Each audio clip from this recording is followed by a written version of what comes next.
Welcome to Blizzard Fire. We hope this video helps fire up your solution. In this video, I will show you how to make delicious Jain hummus at home. This recipe is perfect for those following a Jain diet, as it completely omits onion, garlic, and other root vegetables.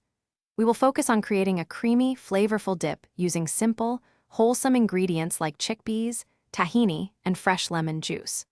Get ready to enjoy a healthy and satisfying snack or appetizer that is incredibly easy to prepare in just a few minutes.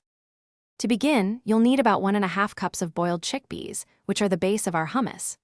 Next, grab 2 to 3 tablespoons of tahini paste, made from roasted sesame seeds, for that authentic nutty flavor. Fresh lemon juice, approximately 2 tablespoons, brightens the dip, and 2 tablespoons of good quality olive oil add smoothness. Don't forget salt to taste, and a pinch of red chili powder or paprika for a subtle kick. Now let's get blending.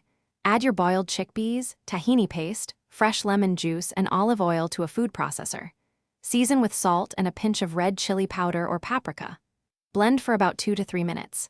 If the mixture is too thick, gradually add 1 to 2 tablespoons of chickpea water or plain water, or even a few ice cubes, until you achieve a wonderfully smooth and creamy consistency. This step is key for that perfect texture.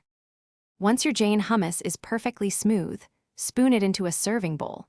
For a beautiful presentation and extra flavor, drizzle about 1 tablespoon of extra virgin olive oil over the top and sprinkle with a dash of paprika.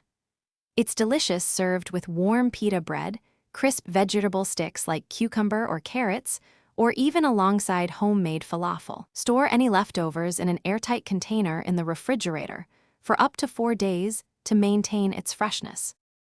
Thanks for watching. If you found this helpful, don't forget to like and subscribe.